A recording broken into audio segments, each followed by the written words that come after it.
Hi, we are the Kawsay team, and welcome to the jungle. Hello, creators. It's nice to see you.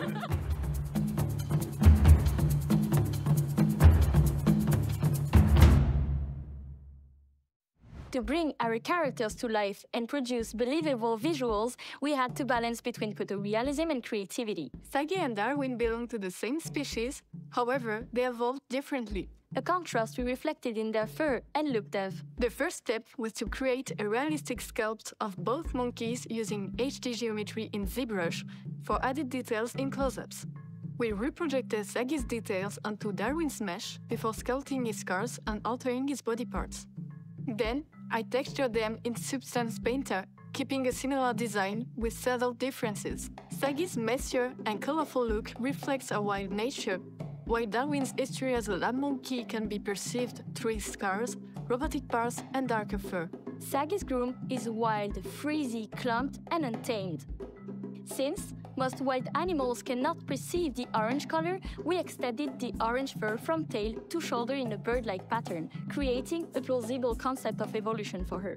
In contrast, using the same groom setup, Darwin's fur was refined to reflect his lab-raised background, clean and controlled with subtle adjustment around his scars. We recorded the emperor tamarins at the Montpellier Zoo, which allowed us to grasp how small, quick, and light they are. We then combined our monkey references with our own to convey human behavior and emotion. So, instead of keeping their behavior entirely animalistic during the acting shots, we put an emphasis on brow movement, flickering eye direction, and anxious hesitation in their hands. Through close cooperation with Margaux, Jacqueline, and Sky, I rigged Saggy and transferred it to Darwin by maintaining the same vertex order. The rig blends humanoid and quadruped mechanics, letting animators to preserve a natural movement while adding a subtle touch of humanity.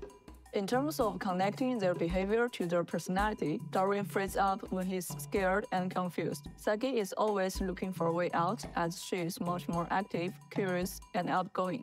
To represent the lush, dense foliage, we built the USD pipeline in Solaris. Initially, we start with download, then switch to Karma to fully leverage Solaris and avoid integration issues. We created a procedural tool that converts megascans into USD assets, making them easily accessible for the environment artist through the asset gallery. For lighter scenes in Houdini, the environment was separated into multiple caches before matte painting. Initially inspired by strong mood version in Dune Part 2, we developed 3 lighting moods: wild and green, eerie frozen blue, and dangerous red. Since we were dealing with a large number of various instances, Solaris became the ideal solution. It streamlined our pipeline and allowed the environment artist to visualize the scattered instances directly in the viewport, required implementing a robust USD pipeline capable of handling large-scale environments and generating both MSE and variance AOVs for the RenderMan denoiser. For the waterfalls, we split the simulations into sections, allowing for smoother processing while avoiding RAM limitations, especially when distributing the simulations using HQ. Building organic architecture came with its own set of challenges. We procedurally generated the base environments in Houdini, then refined it in Maya for more control. To streamline our workflow, we developed custom tools such as the Liana, Root, and Debris tool, allowing us to quickly generate, scatter, and draw these elements for the set dressing. To optimize sampling, we fine-tuned the render settings for every object. With separate render layers, we had full control over each pass.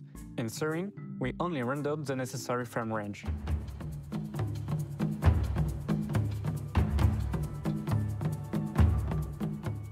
Our monkeys are finally home, and one thing certain, their stories will be intertwined forever.